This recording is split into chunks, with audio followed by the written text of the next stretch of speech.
Hello, my name's David Seaman, and this is the Three Lions Podcast.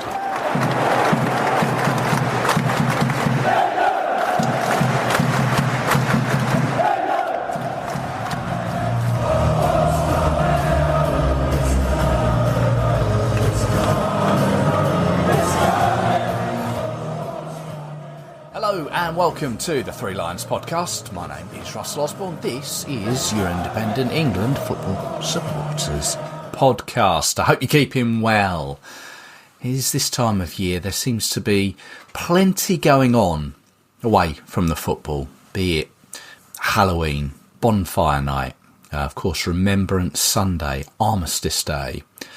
However you celebrate or remember, I trust you're doing it well, doing it justice.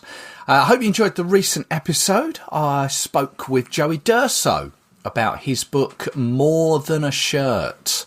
It is still available at your podcast provider of choice or threelionspodcast.com. If you're heading to either Wembley or Tirana, it's an ideal travel companion, even if I do say so myself. On to this episode. We are back once again, this time ahead of the final qualifying group games for the 2026 World Cup. A tournament that we've already qualified for, but the requirement is to finish the group. The two final games are Serbia at home at Wembley, Thursday the 13th. Turn your phone off, Russell. Thursday the 13th, followed by Albania away in Tirana on Sunday the 16th. Coming up, as always, on the preview episode, I'll take a look at Thomas Tuchel's squad and speak with some friends. We've got Filip from Serbia and Alden from Albania. Now, I know relations between those two nations are stretched, to put it politely, and the header picture for this episode with the two flags side by side is perhaps not you would usually see, but I'm hoping we can get through this episode in a tidy manner. I'm sure we will. Before I do that, don't forget you can follow the show on all the usual social media channels. Just search Three Lions Podcast, give it a follow, a like or a subscribe. Also, however you're listening, would be great if you could give the show a rating. It all helps with the algorithm. God, I hate that word. But you know where I'm coming from. You get me. Let's take a quick look at how that Group K table currently looks. We are top. 6 wins out of 6, 18 goals scored, none conceded. Would be great to keep that intact over these next 2 games. Now, currently, Albania are second with 11 points, Serbia third with 10, then Latvia on 5 and Andorra with 1 point after their draw with Latvia last month. Now, on the evening that we face Serbia, Andorra host Albania. A win for them would see them guaranteed second place and advance to the playoffs. But a draw or a defeat would mean they need a result against us in their last game. And that's on a night where Serbia host Latvia, and they could steal second place. If it comes down to it, Albania's 1-0 away win over Serbia last month may come into the equation. So Serbia, this will be our 3rd meeting against them. The first was only last year when we met in our opening game of Euro 2024, a match that was separated by Jude Bellingham's 13th minute goal and set us on our way to making the final last year. And then we were drawn against them in this World Cup qualifying group. Many of you will have travelled to Belgrade in September to see us demolish them 5-0. With goals spread across the side, one each for Harry Kane, Noni Madueke, Ezri Konsa, Mark Guehi, and a last-minute penalty for Marcus Rashford. And I said at the time the draw was made, I thought Serbia would be our toughest opponent. But ultimately, I don't think they showed up that night, and we took them apart. And Albania, we met them back in March. That was shortly after playing Latvia. We won 2-0 thanks to goals from Miles Lewis-Skelly and Harry Kane at Wembley. That was the 7th meeting between the two sides and the 7th England win. Hopefully, we can make it 8 out of 8 when we face each other in Tirana. So, on to the squad that Thomas Tuchel announced on Friday the 7th of November. You may remember for the previous squad for October against Wales and Latvia, he stuck with many faces from the September squad that he felt had served him so well. Now, he does like an early morning announcement, does Tuchel. Back in Gareth's day, it'd usually be a Thursday midday press conference.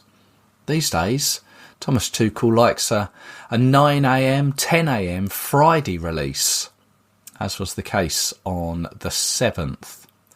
So it is a 25-man squad to face Serbia and Albania. I have it here. 3 goalkeepers, Dean Henderson, Jordan Pickford and Nick Pope. 8 defenders, Dan Burn, Mark Gay, Rhys James, Ezri Konsa, Nico O'Reilly, Jarell Quansah, Jed Spence and John Stones. Midfield, Elliot Anderson, Jude Bellingham, Jordan Henderson, Declan Rice, Morgan Rogers, Alex Scott and Adam Wharton. And then up front we've got 7 forwards, Jared Bowen, Eberici Eze, Phil Foden, Anthony Gordon, Harry Kane, Marcus Rashford and Bukayo Saka.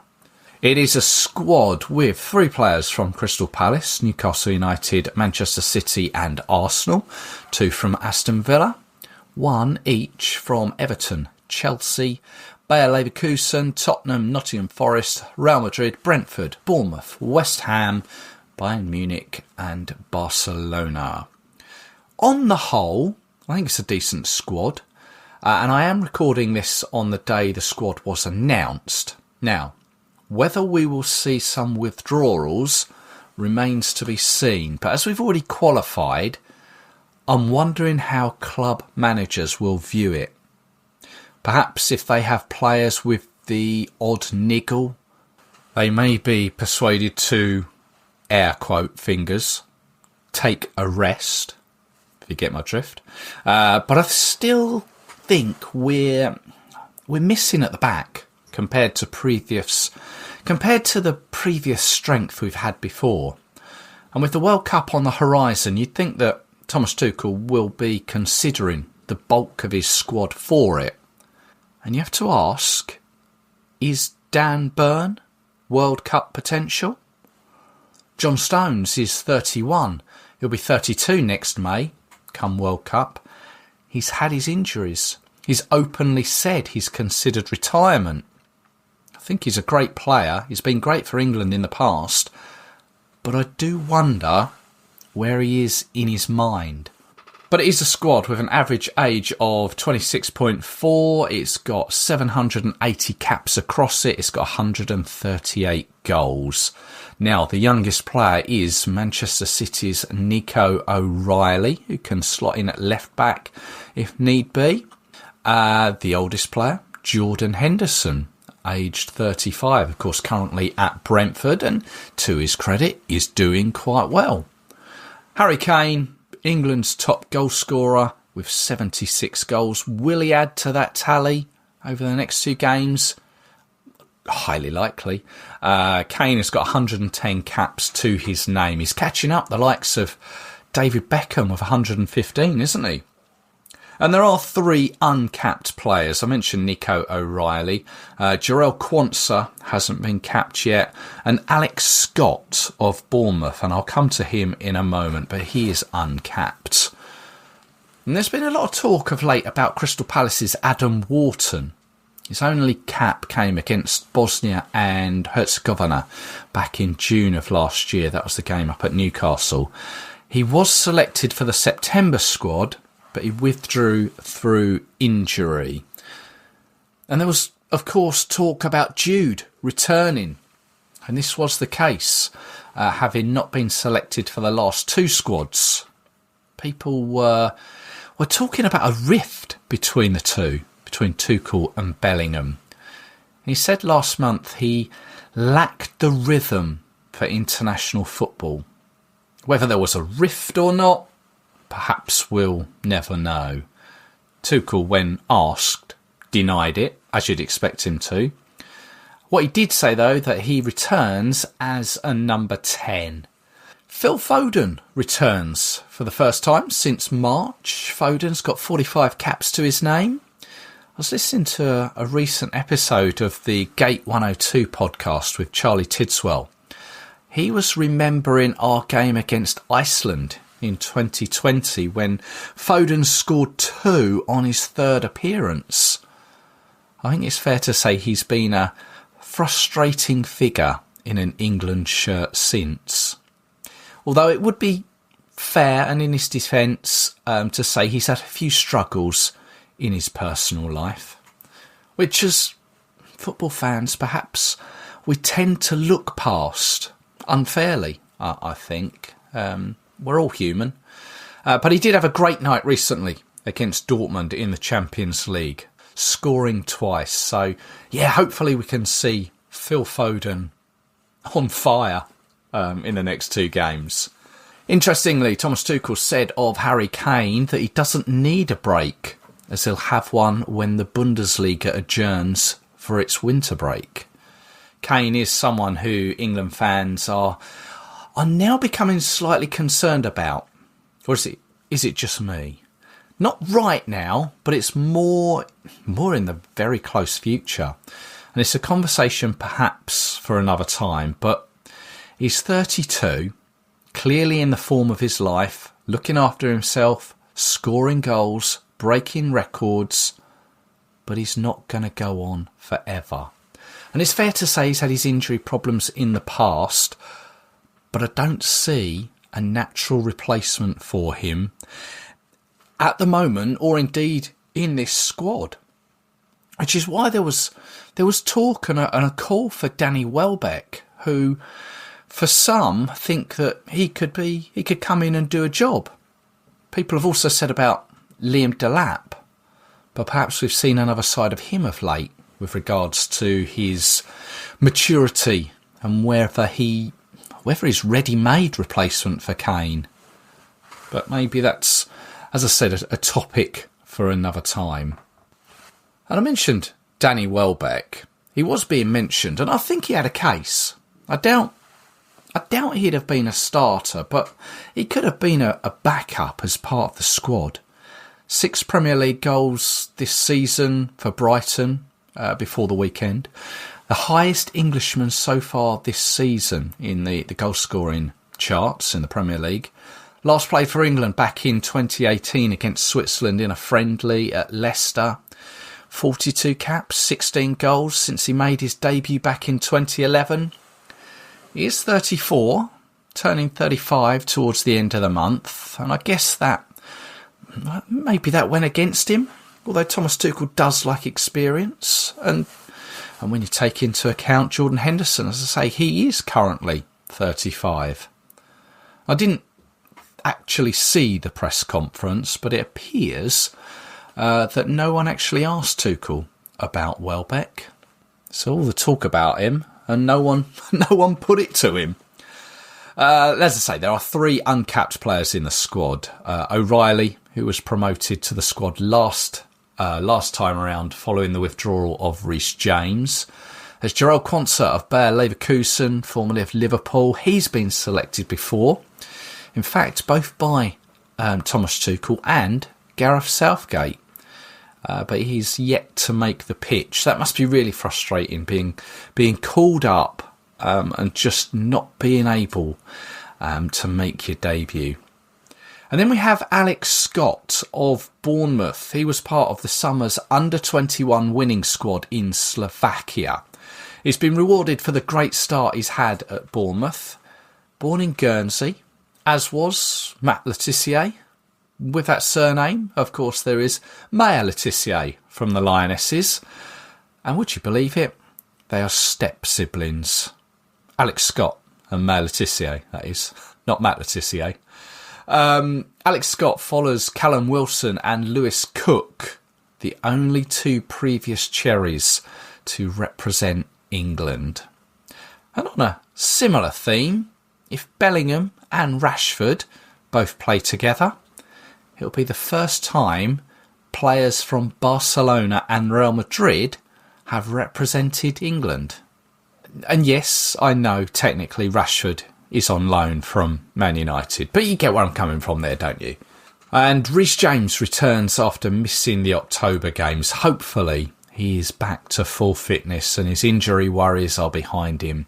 I think it was Joe Cole recently said of him that something along the lines of a fully fit Reece James is the best right back in the world. So I mentioned Danny Welbeck not being part of the squad. Who else missed out? Well, Arsenal's Miles Lewis-Skelly. Now, this wasn't a massive surprise, as Tuchel recently said he needs to be playing more games. He needs to get more minutes. But after being selected in all of his previous squads and appearing against Wales and Latvia, and when we don't have an abundance of left-backs, I'm a little baffled by it. And that said, I have been impressed with Jed Spence in the 3 caps he's won, but it just seems he's discarded Lewis-Skelly a little bit too easily. I'm sure he'll be back in a future England squad. There's no Trent Alexander-Arnold. He came on as a substitute in Madrid's Champions League game away to Liverpool, but his only appearance under Tuchel was the defeat against Senegal. I don't know if he's still suffering from the effects of the hamstring injury he had at the start of his Real Madrid season, or if Tuchel doesn't see him as part of his squad. I don't know. Now, there is still no Noni Madueke, who is recovering from an injury at Arsenal. By all accounts, he's going to be back after this international break. Likewise, Tino Livramento at Newcastle. Cole Palmer, too, of Chelsea. He's suffering from a groin injury or recovering from a groin injury. And there is still no place for Jack Grealish either. Also missing from the last squad, James Trafford, Morgan Gibbs-White, Ruben Loftus-Cheek and Ollie Watkins. Of course, Thomas Tuchel, when quizzed on them, he said the door is always open to them. Right, so let me just edit this bit in.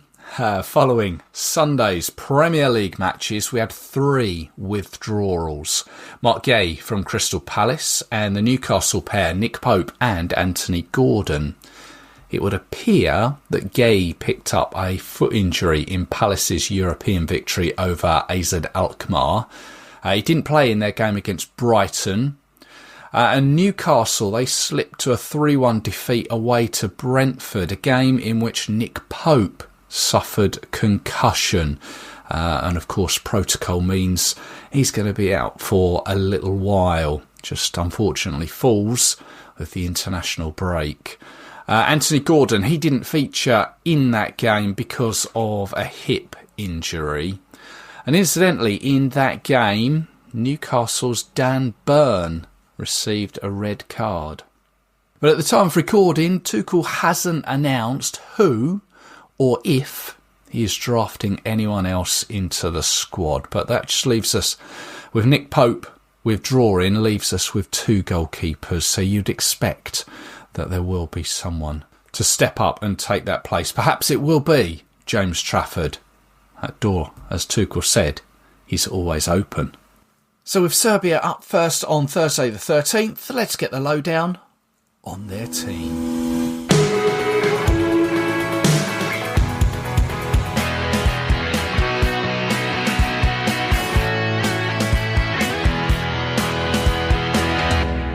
Now, delighted to welcome Filip from Serbia, currently in Belgrade, to the podcast. Filip, hello there.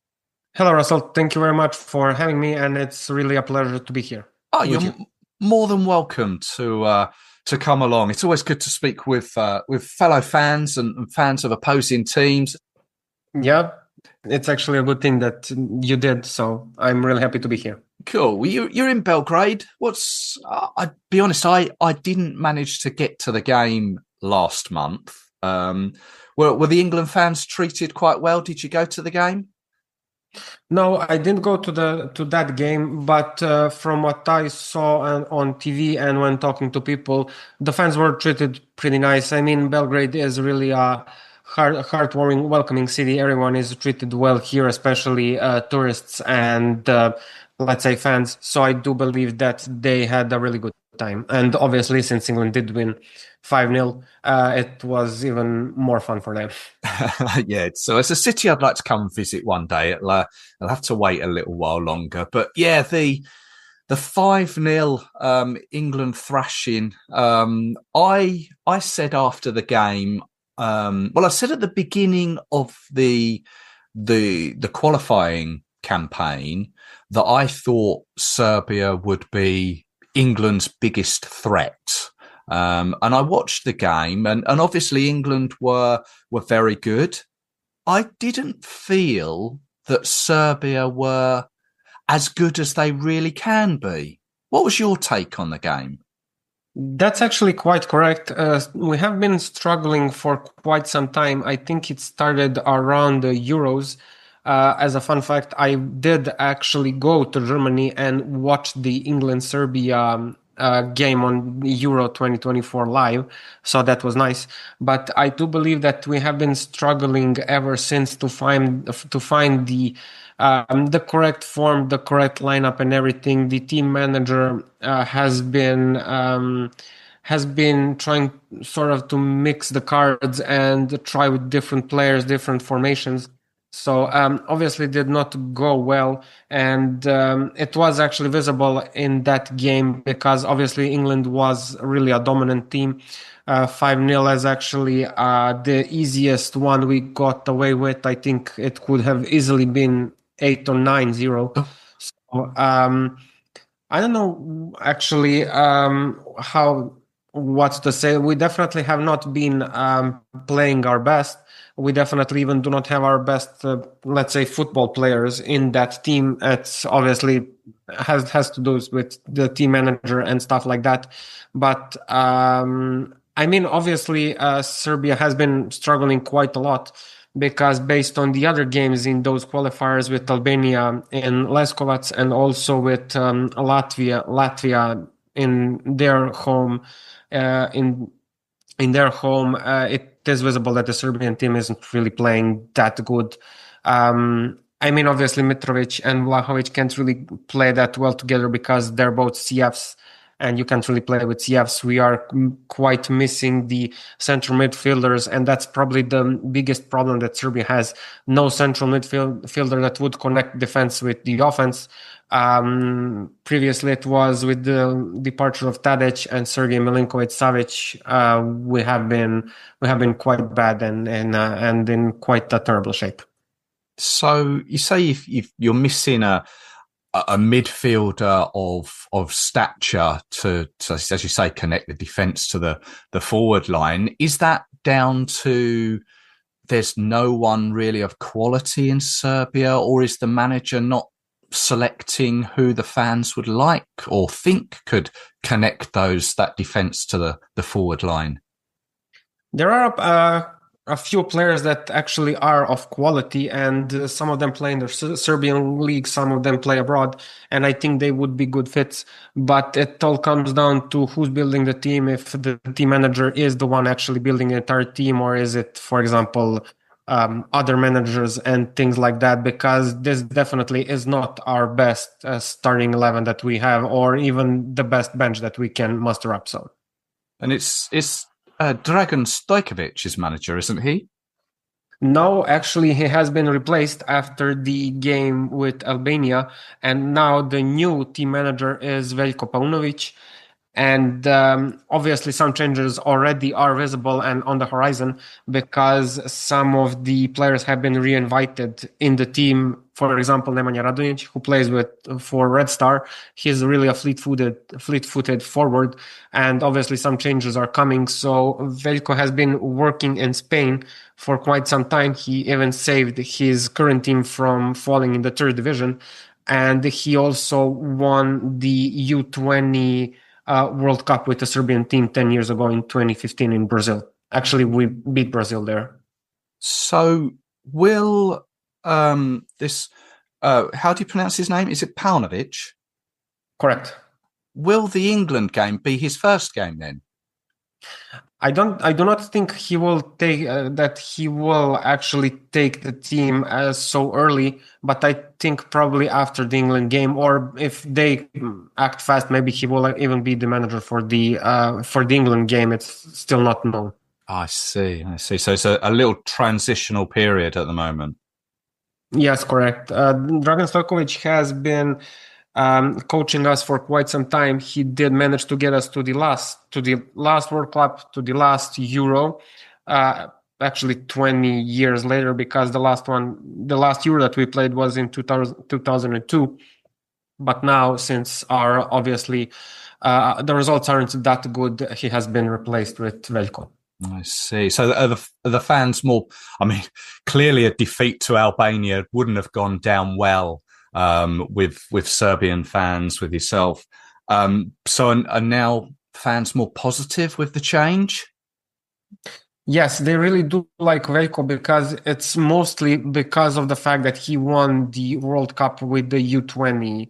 The U20 team. So, and to be quite honest, all around, he's really a good guy. So I think that, I can say in my name that I'm quite pleased with that new pick.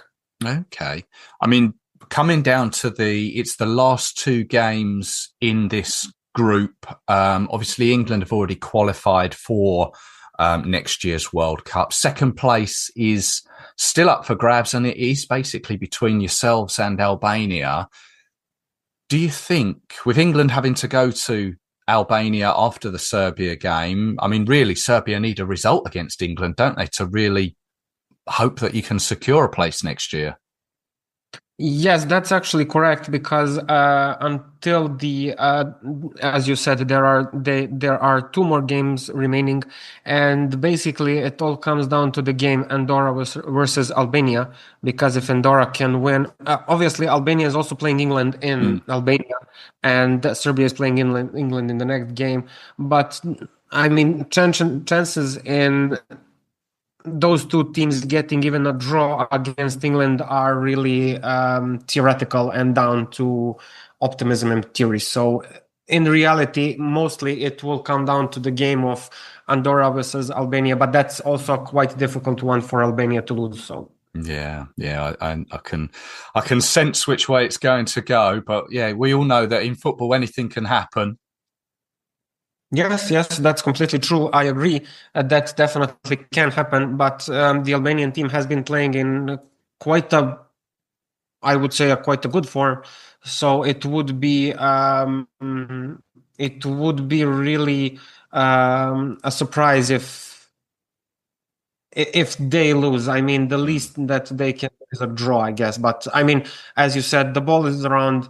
Everyone is playing, and basically, when you come down to a pitch against anyone, you can win, obviously. So everything is still on the table. Yeah, I love that. The ball is round. It's such a basic game. I love it. Let's talk a little bit of domestic football, Serbian football. You're a Red Star fan. Now, I think you can help me and possibly a lot of other England fans here. We know your team as Red Star. I think is it still Red Star Belgrade? But they've got another name that is very unpronounceable for me. How do you pronounce the real name? The real name is actually Crvena Zvezda. Crvena Zvezda. Zvezda, right, correct. And that literally means Red Star. Okay. Now, has that always been the name? Have you always known them as that? Yes, correct. Since the founding of the team in 1945 in March, the club name was named Crvena Zvezda. See, over the last few years, our sort of TV companies have started using that particular name rather than Red Star. And it's always been a bit of a tongue twister for me. Do you go to see them often? Yes, I even had a season pass last year. This year I didn't really renew it. I go occasionally to some games, but not that often to need the seasonal pass. But I do watch it. I do watch the team in the domestic league, in the cup, and obviously in all of the European games, being it Europa League or the Champions League. I was also actually present. That was 4 years ago. No, it was 6 years ago when Red Star won against Liverpool 2-0 on our stadium, and that was actually quite a delirium. No one expected that. Everyone was expecting for Liverpool to trash us. That didn't happen. And even more interesting is that Liverpool won the Premier League and the Champions League in that season. So, so you're one of the only teams to have beaten them. I'd forgotten about that, to be honest. Correct. Even a more fun fact, Red Star is the first European club that beat Liverpool on Anfield, meaning other than obviously the, let's say, Ireland, meaning UK teams. Okay. First overseas. Yeah. The first overseas club. I think it was in 72 or 73, something like that. So quite a long time ago. Wow. Well, Liverpool fans, perhaps they've just learnt something there. Yeah, definitely. So, I mean, how are Crvena Zvezda doing in the Serbian league at the moment? At the moment, we are not that dominant as we were, let's say, last year or 2 years or 3 years ago. We're still ahead. We're still first in the league, but I think we have 3 games in a row where we don't really have a win. I think we have 2 draws and 1 loss. Okay, and of course the big game that we always see like on social media here is the game against Partizan in the stadium there with all the flares and the atmosphere. That must be a real experience. Yes, I go to almost all of the derby games against Partizan, and it's quite an experience. You have to be there and see it in order to believe it, because it can't really be said in words like that. So, do they call it the Eternal Derby? Yes, correct. That's the name of it. Why is it called the Eternal Derby? Because that's actually the Serbian derby since the founding of both teams, because both teams have been founded in 1945. Serbia was a part of Yugoslavia back then, and both Red Star and Partizan are the best Serbian teams, and that they have been the part of in Yugoslavia of the Big Four that also included the Croatian teams of Hajduk from Split and Dinamo from Zagreb. Ah, I see. I always love this podcast. I learn so much. Just going back to the upcoming Wembley game, as you say, there's a new manager, possibly will be in charge. Obviously, England will be looking to carry on a winning streak and not concede, but at the same time, Serbia will want to get a result to hope that they can still grab that second place. How do you feel the game will go? I think I mentioned it about 5 to 10 minutes ago. I think it's only based on theory that Serbia won't lose, even that will get a draw. So my opinion is at least it would be probably 2-0 for England, at least. Well, we shall see. Do you know if there's a lot of Serbian fans coming over to Wembley? I don't think so. There probably is a group that will be there, but no, not in large numbers. Okay. Because this is only the third time that the two sides have met as Serbia as an independent nation. You mentioned the game at Euro 2024 last year, which incidentally I was at as well. Last month's game and this game. Yes, that's correct. I think you probably did say it correctly that it's only the third time that the teams met, because as you know, Serbia was part of Yugoslavia and then Serbia, Montenegro. So as an independent state, yes, I think this is the third time we are playing England. Yeah, it's a historic occasion, I think is safe to say. Filip, thank you so much for your time. Really enjoyed speaking. Really enjoyed learning a little bit more about the Serbian team, about a little bit about the domestic league as well. And yeah, thank you very much for your time. Yes, thank you very much for the chat, Russell. I really enjoyed it and happy to be a guest in your podcast. Oh, well, we may speak again when England plays Serbia once more. Definitely, but hopefully we can speak again if Serbia qualifies for the World Cup. So, of course, yeah, we shall watch and wait. And remember, we just have to remember that ball is round and anything can happen. Definitely, and hopefully something good for Serbia will happen. So, yeah, and enjoy the game as well. Thank you very much. You too.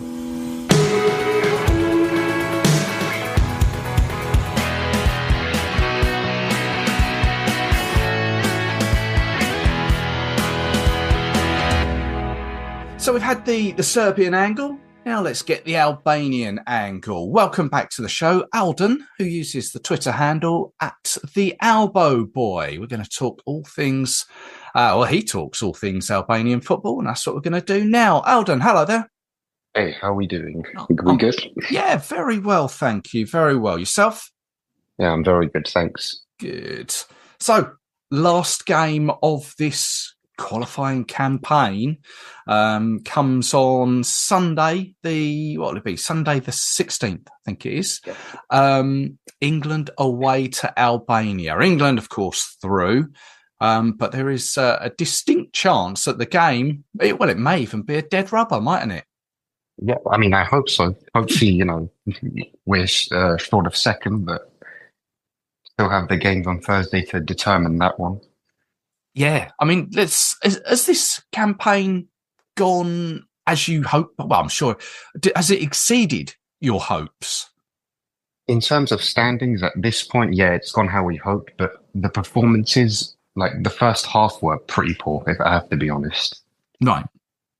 Because, well, we had the England game at Wembley, which was okay, 2-0. We did give England a bit of a challenge, I'd say. Yeah, I think that's a fair comment. Yeah, that was fine. That was expected. But then the Andorra, we beat them 3-0. That was also okay on paper, but the performance was quite dull, if I have to be honest. Then we had Serbia at home 0-0, where we missed the penalty. It was not a bad performance, but not a great one. Sort of both teams were just average from that game. Right. Then we had the worst one, probably one of our worst games in recent memory, was the draw to Latvia, which was awful. Like, after that, I thought, no, there's no chance we recover from this. Game tactically awful. We played with no soul. It wasn't looking good. There were dark vibes around. Right.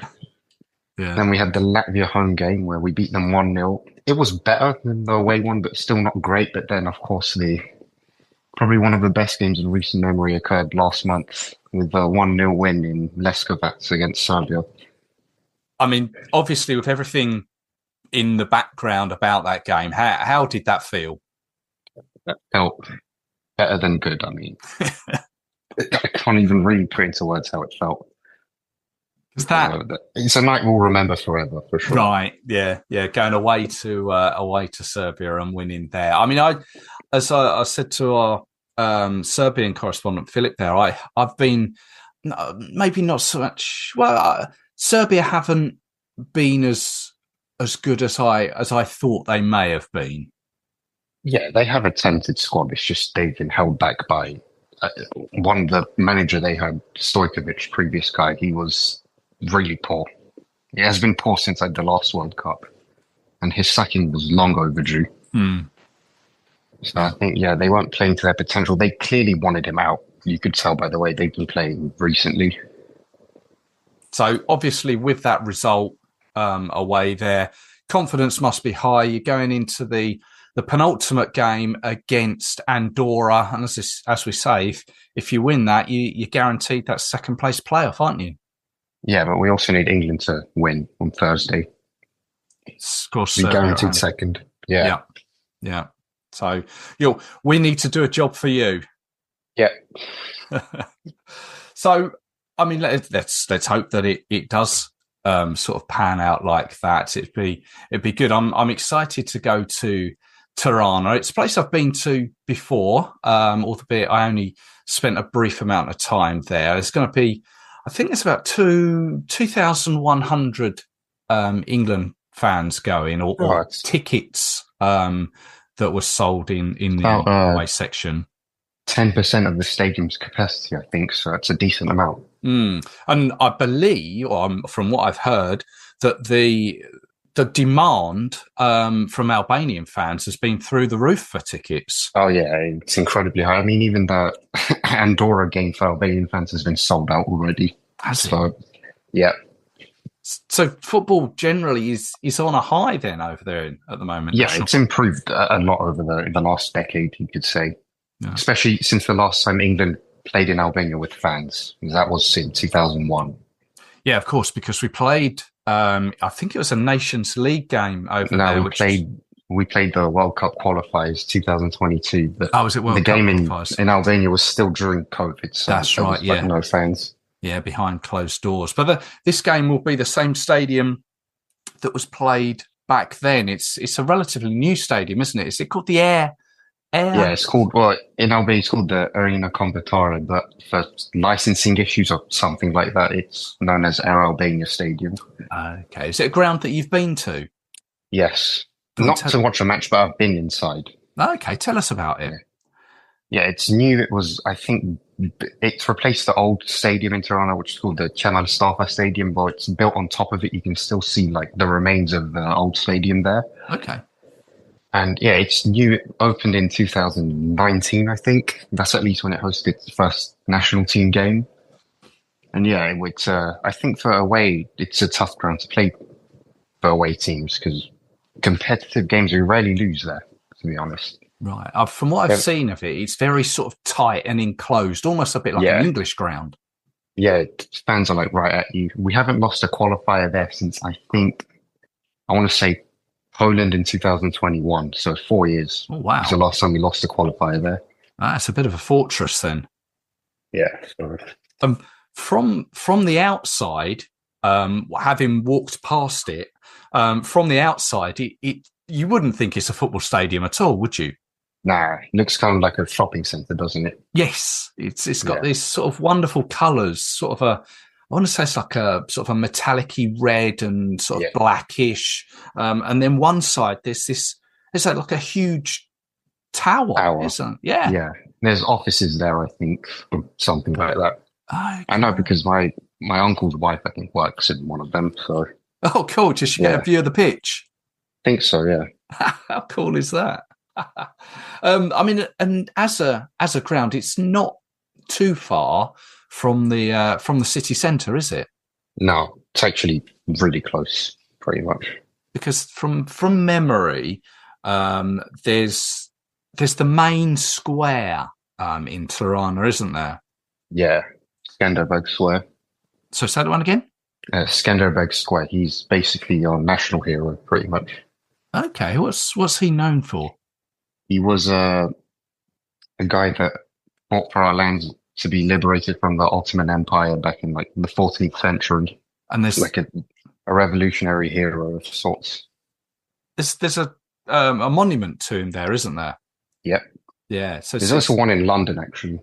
Is it really? Where's that? Yeah. I don't know exactly where it is, but I know there's one in London. I'll have to Google that one. But I've having been to that square, and I think just off of it there's some bars as well that I happened to stumble upon. But you can walk it on foot from there, can't you? Yeah. Yeah. It shouldn't be that hard to get there or get in.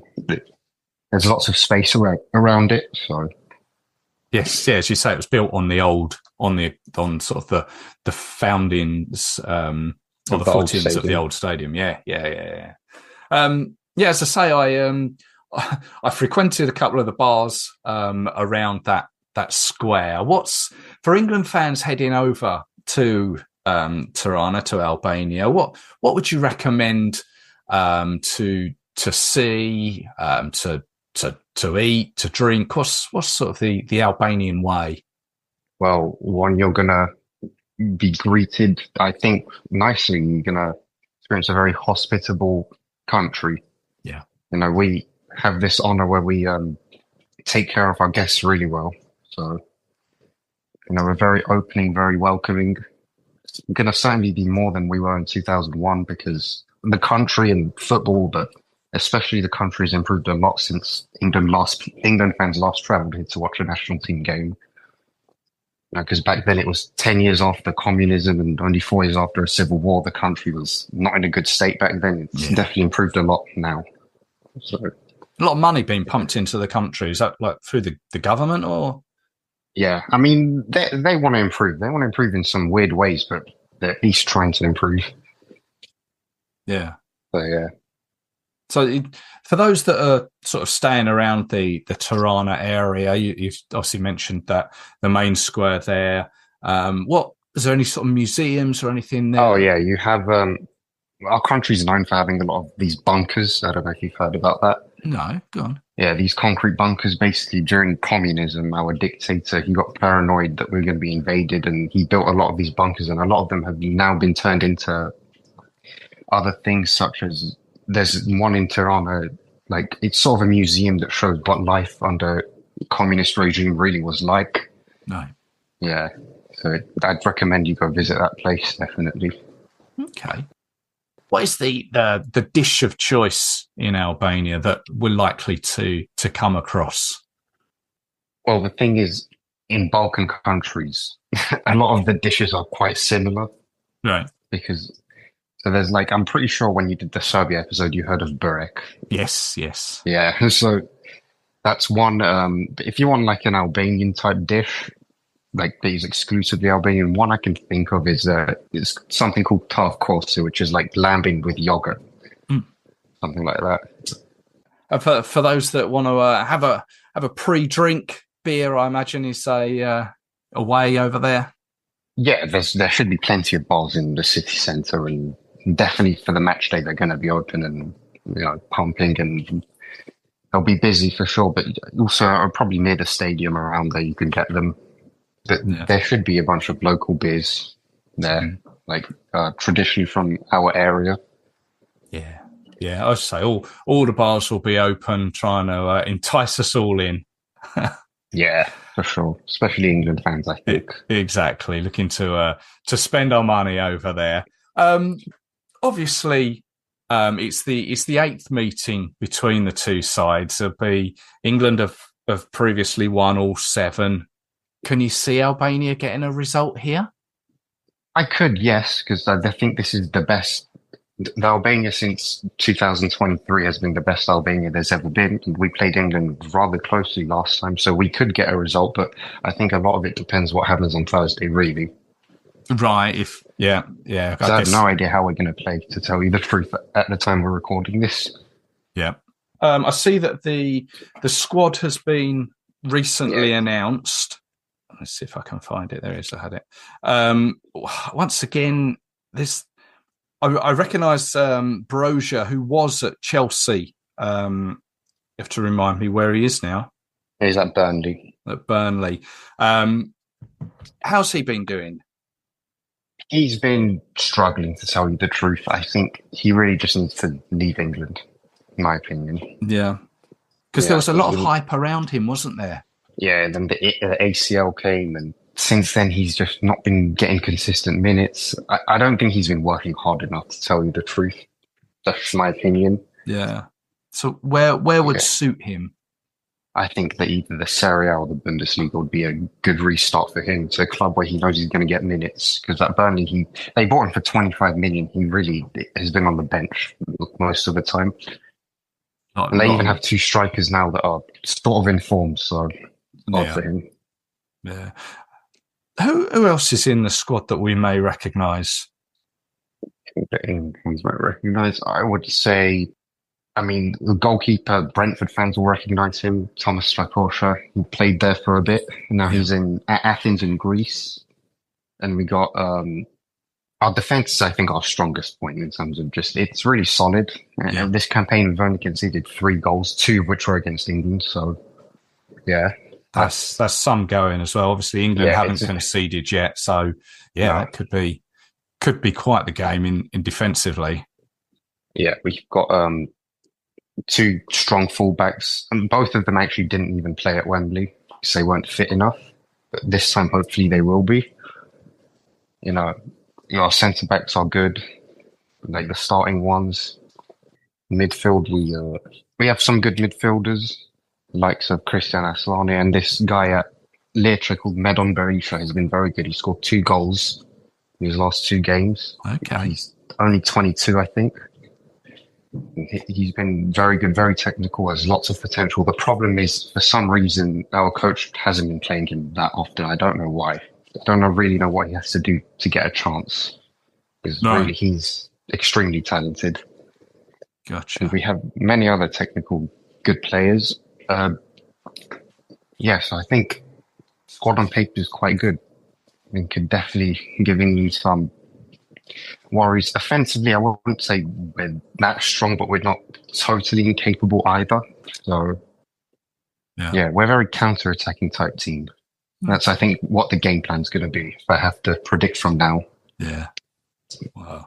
Well, we shall see how it all pans out. Obviously, the games ahead of our game will play a factor into how the game pans out. But it's certainly going to be an interesting one. Where are you going to be watching the game? From home, from here. From home in the front room. You're going to any of your family round watching it with you? Yeah, I'll have my family watching it with me. I hope you enjoy it. If I have to be honest, we're the favourites, and rightfully so. I think it makes sense we're the favourites, but I would be lying if I said I wasn't worried that Serbia could get something against England at Wembley, considering England's already qualified. I have no idea how they're going to treat the game. Yeah. Serbia with a new coach, you never know. So, yeah, it's still on a bit of a knife edge. Yeah, it's not like I don't feel exactly incredibly safe yet. But hopefully by Thursday night, we're safe, and hopefully I can watch this game without any stress whatsoever. Yes. Well, enjoy it. And once again, thank you very much for taking the time to have a chat with us. And yeah, no problem. And just telling us about the Albanian national side. Don't forget, you can follow Alden on Twitter. Just search at the Albo Boy, and he'll give you the Albanian lowdown over there, won't you? Yeah. Take care. Bye-bye. Bye.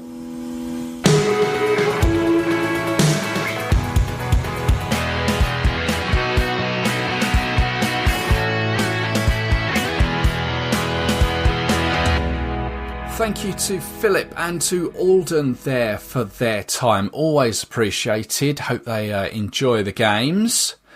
Now, one thing before I leave you, I just wanted to mention David Beckham, who back in June was awarded a knighthood in the King's Birthday Honours.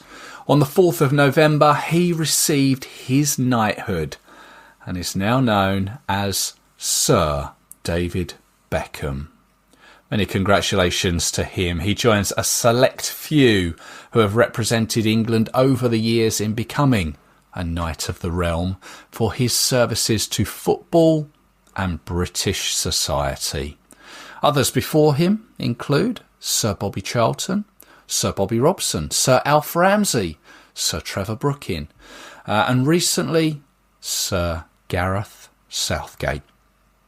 Beckham, of course, won 115 caps for England, his debut coming away to Moldova in 1996. And it's fair to say he has had his ups and his downs wearing the Three Lions, but he always had the team close to his heart, and he still does. And there is talk that he is looking to assist the team next year in their stay in the US of A. Well done, Sir Bex. So as I say, thank you so much for tuning in. Once again, thanks to Filip and to Alden for their time. I will be back with you very soon with the review episode, looking back on these two games. Don't forget the chat with Joey Durso about his book, More Than a Shirt, is available for you to tune into and give a listen. And also coming soon, the Lionesses, they have a couple of fixtures coming up against China and Ghana. I'll be joined by Zoe from the Lionesses Den pub.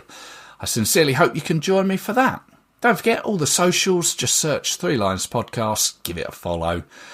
And if you're going to either game, either Serbia at Wembley or Albania in Tirana, I wish you a safe journey. Perhaps I'll see you there. So in the meantime, take care of yourselves. Cheers.